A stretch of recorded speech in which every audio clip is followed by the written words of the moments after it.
The Death of Emperor Augustus, AD 14. Part 1.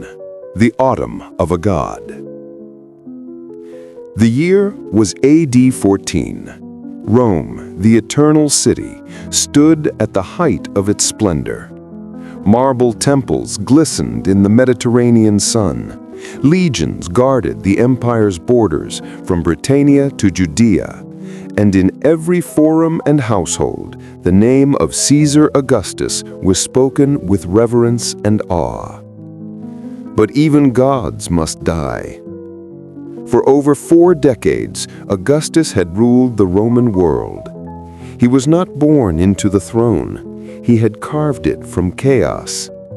As the adopted son of Julius Caesar, he rose from the ashes of civil war to rebuild a shattered republic into something new, an empire cloaked in peace but built on absolute power.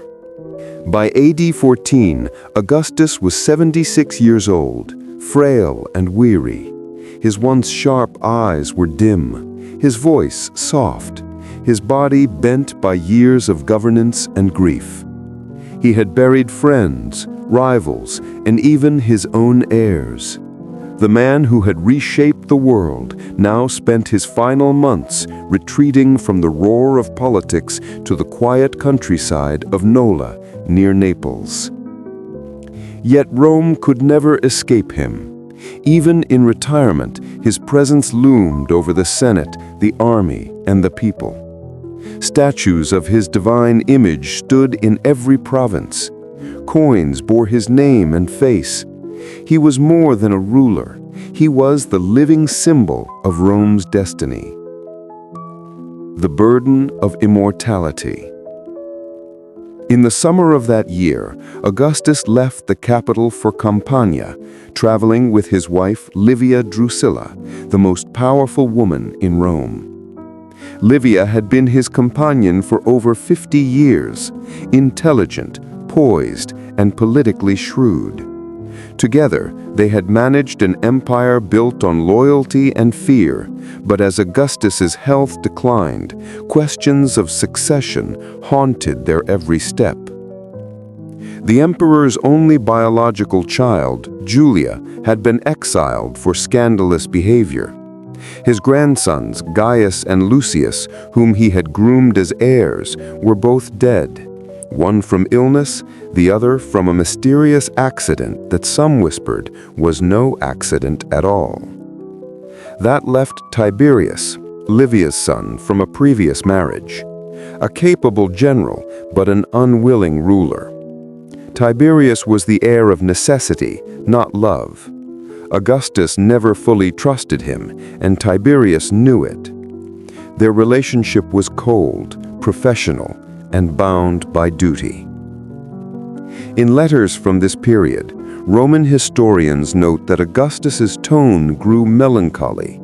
He spoke of omens, of the fragility of legacy, and of how even emperors could vanish into history's shadows.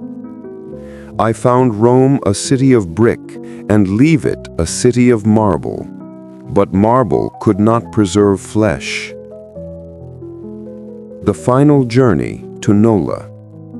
In August of AD 14, as the air thickened with late summer heat, Augustus grew suddenly ill. Ancient sources differ.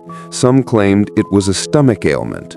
Others hinted at poisoning, perhaps even at Livia's hand. The truth remains uncertain. What is known is that he requested to be taken to his family estate in Nola, the same house where his father had died decades earlier. The journey south was slow and ceremonial. Crowds lined the roads to glimpse their aging emperor one last time. Some wept openly, others bowed in reverence. Soldiers saluted as he passed, their armor glinting in the sun. Suetonius, the Roman biographer, later wrote that Augustus tried to maintain his dignity even as his strength faded. He asked to be shaved and dressed properly each morning, and he gave instructions that his attendants should never see him weak. At night, lying in his chamber, he would gaze through the open window toward the Campanian hills, peaceful, green, and eternal. Perhaps he wondered if the empire he had forged would endure as long as those hills. The emperor and the heir. As his condition worsened, Tiberius was summoned from Dalmatia, where he was leading legions.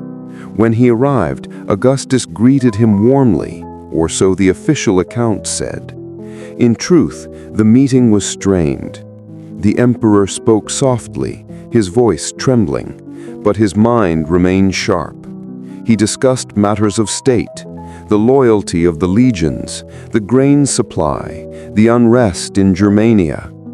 And then, in private, he is said to have taken Tiberius's hand and whispered, "Be true to my memory and complete what I have begun." It was both a blessing and a warning. Outside that quiet room, Livia controlled access to the emperor. She allowed only trusted attendants to enter and carefully managed what news reached Rome. Some senators later suspected that she delayed announcing his death to secure Tiberius's succession. Whether this was ambition or foresight, history leaves open to debate. The last words of a god. On the 19th of August, AD 14, the first emperor of Rome took his final breath. Ancient writers preserved his last words differently, but all agreed they were theatrical, fitting for a man who had spent his life on the grand stage of empire. To his attendants, he reportedly asked, "Have I played my part well in the comedy of life?" And after a brief pause, he said, "If so, applaud me as I exit." It was a line worthy of a Roman tragedian, and for centuries, scholars debated whether it was genuine or a crafted legend. Yet it captured the essence of Augustus, the ruler who transformed politics into performance and empire into eternity. The death that shook an empire. News of his death spread swiftly from Nola to Rome. Couriers galloped through the Appian Way, bearing word that the emperor, the divine Augustus, the restorer of peace, was dead. In the capital, silence fell. Then mourning erupted. Temples filled with offerings. Senators donned dark robes. The city that he had ruled for half a century now stood in disbelief. But beneath the public grief lurked anxiety. For all his careful planning, Augustus's death left an empire uncertain of its future. Tiberius was capable, but cold. The Senate was obedient, but fearful. And the legions, stationed across the vast frontiers, had sworn loyalty not to the state, but to Augustus himself. Would they now accept another master?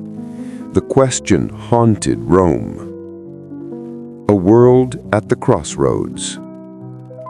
While the body was prepared for transport, omens filled the skies. Suetonius mentions a comet seen above the Bay of Naples, glowing faintly in the twilight. Others claimed a bright eagle flew from Nola toward the heavens, the soul of Augustus ascending to join the gods. Livia seized on these signs. She declared publicly that her husband had been received among the immortals. Thus began the cult of the Divus Augustus, the divined emperor. Temples were erected in his name, sacrifices offered, and a new era of divine kingship was born. The Senate, ever loyal to power, confirmed his deification. The man who had ruled as princeps, the first citizen, was now officially a god. Rome had entered a new phase of empire, one in which rulers were not just men, but divine beings, guardians of fate and eternity. Yet behind the grandeur, political tension simmered. The succession was fragile, the people uneasy, and the Senate wary of Livia's influence. Augustus's death had not ended the story. It had only begun a new chapter, one that would define the imperial system for centuries to come. The legacy left behind. As Augustus's body was carried back to Rome, crowds lined the roads once more. The funeral procession was immense. Soldiers, senators, priests, and commoners all following the gilded bier. In the forum, his body lay in state. His wax effigy was raised on a platform, dressed in triumphal robes and surrounded by the standards of every legion. The orator spoke of his victories, his reforms, his divine destiny. When the pyre was lit, the flames rose high in